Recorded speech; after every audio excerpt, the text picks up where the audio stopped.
my name is Nagustia. My class is number 331A07, part 1. So, okay, so Sarah, I see you eat soap every day at work. Why are you eating soap every day? Sarah, it's because I love to cook soap. So you make the soap? Sarah, yes, it's very easy to make. So you cook it and then you just bring it to work every day? Sarah, yeah, I just make a lot on Monday and then I bring it to work every day of the week. Oh, nice. So how do you make the soap? What's your secret? Sarah, well, I like to cook. Very easy. So I buy meat that's already cut up. Usually chicken and then some rice. Usually brown rice and then I buy some vegetable. So after I put the ingredients, I chop them up and I put them all together in water until boils and add some seasoning. Okay, so you say the water boils. So as soon as the water boils, that's when you put in all the ingredients. Sarah, yes, that's right. So you don't put in the ingredients before the water boils. Sarah, no, I guess it's just easier for the water to be hot because then the vegetable and the meat cook a little faster. So how do you give the soup flavoring? Sarah, I usually add salt and pepper, maybe some garlic, and depending on the type of soup, either maybe some soy sauce or lemon juice.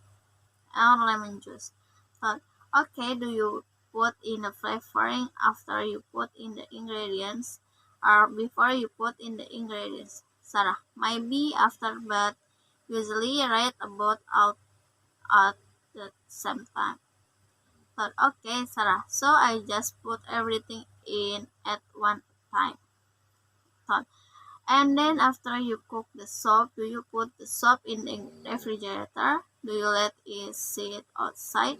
Sarah, I usually eat some right then and I'll also put in container for the week. But I let it sit in the containers out on the counter for a while for it to cool before I put in the refrigerator. But alright, and so you don't put in the refrigerator until it is cool? Sarah, until it's about room temperature. Thought, okay, nice. And then how do you heat it up? Do you heat it up in a pot or do you heat it up in the microwave? Sarah, in the microwave, it's the easiest. Thought, yeah, nice. So you make enough for 5 meals? Sarah, maybe sometimes if I think I will get tired of eating it during the week, then maybe I'll just make enough for 3 or 4 meals.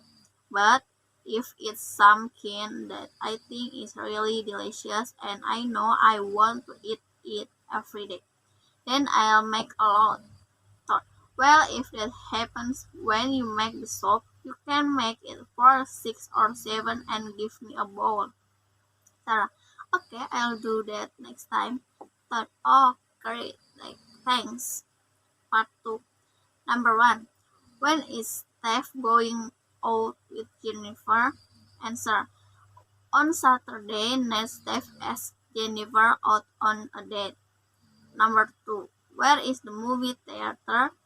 Answer. The location of the cinema is in the second building to the right of the church. Number 3. What is the favorite restaurant and why does the restaurant become favorite? Answer. That favorite restaurant is Pink Flamingo because serving amazing Spanish food. Number 4. Where is the location of the favorite restaurant? Answer. The location of the restaurant is right on the left of the building before the river. Number 5. Retell the story conversation using your own words. Describe in detail information about that people talking about? Answer. This young man was planning to take a girl named Jennifer out on a Saturday night, but he had no idea where the downtown cinema was near the hospital. So he asked Rene. Rene happened to know, so he told the young man and directed Steph that they must take the first road to the west, then cross the river and continue straight until Pine Street, then turn left, and the location of the cinema is right in the second building next to the church. The young man asked Rene to recommend a good restaurant for a date with Jennifer. Rene also recommended that there is a Pink Flamingo restaurant that serves very good Spanish food. Steph asked where the restaurant was, then Rene direction again. Then from the cinema, Steph could go south on Pine Street, cross to 2nd Street, and drive to 3rd Street. Then there is a parking lot on the left side of the road. Then turn left on 3rd Street and drive east. Pink Flamingo is just to the left of the building before the river, and the restaurant opens 10:30 a.m. to 11:30 p.m. The young man again asked Rene whether he could buy flowers for Jennifer, as he was planning to go out for Jennifer's birthday, and Rene told him was in front of the stadium on 2nd Street. Finally, the young man thanked Rene for helping him. Part 3.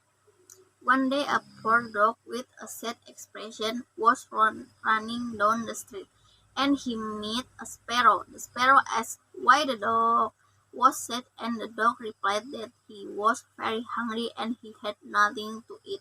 Then the sparrow took the dog to the city and bought plenty of food for it. Arrived in front of the butcher shop, Sparrow told the dog to stand in front of the shop, and the sparrow would pack a piece of it for him. As the sparrow perched on the shelf, he was careful to see if anyone was watching him. Then he pecked and scratched the stick that was on the edge of the rack so it fell off. Then the dog picked it up and took the stick to a corner and ate it all up. But the dog had not had enough. He wanted to eat a piece of bread. The sparrow led her to the bakery and pecked a roll that was in the window until it fell.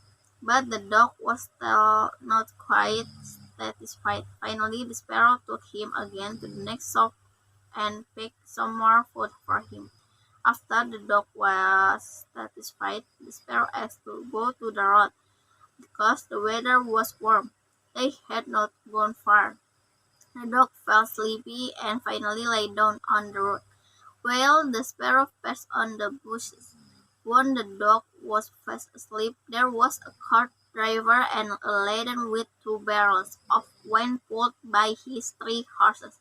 The sparrow saw that the cart driver had not turned aside but passed by the road where the dog was sleeping. Then the sparrow told the cart driver to stop, but the Mr. Carter did not grumble and walked past the poor dog until it was crushed to death by its walls. The sparrow screamed and said that Mr. Carter was a cruel criminal because he had killed his friend. The sparrow said to Mr. Carter that his action made him lose value. Mr. Carter underestimated the words of the sparrow and asked, "What can the sparrow really do that can make him suffer losses?" Finally, the sparrow crept under the slope of his wagon and picked one of the wine cups and loosened them without Mr. Carter noticing. When Mr. Carter rode, he looked around and saw grapes dripping from his cart, and his barrel was empty. Mr. Carter felt that he was very unfortunate, but said the sparrow was not bad enough. The sparrow landed on the head of one of the horses and pecked and kicked. Then Mr. Carter was very angry and took his axe to hit the sparrow, but his blow missed so that it hit the horse's head to death. The sparrow was not satisfied. He perched on the horse's head one by one, and Mr. Carter ran and wanted to hit him with an axe, but his blow always missed so that both horses did too. Mr. Carter was forced to leave his cart and go home, while the sparrow flew and said he would disturb and punish Mr. Carter in his own house. When he got home, Mr. Carter said to his wife that bad luck had befallen him. The wine he had brought spilled all in his horse's dead. There was an evil bird that entered his house with a bunch of other birds and perched in the attic, eating all the corn until it was gone.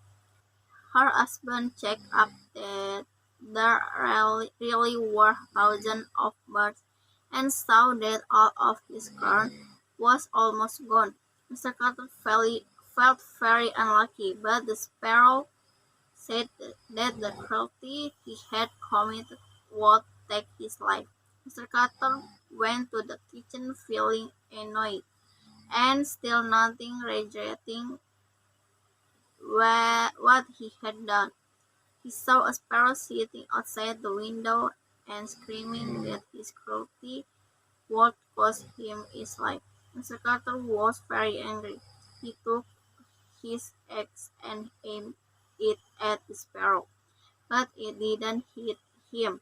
He only broke the window.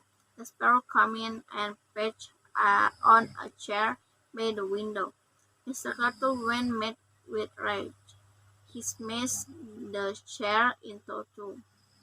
When the sparrow flew from one place to another, Mr. Carter and his wife were so angry that they destroyed all the furniture. In the end, his wife caught the sparrow and asked her husband if he should kill her, but her husband said it wasn't to mean he would eat it. The sparrow snapped. Finally, Mr. Carter gave his wife an axe and told her to kill the sparrow in her hands. But his wife punched missed the target, said and hit her husband's head until he fell dead. Then the sparrow flew quietly back to its nest. Thank you.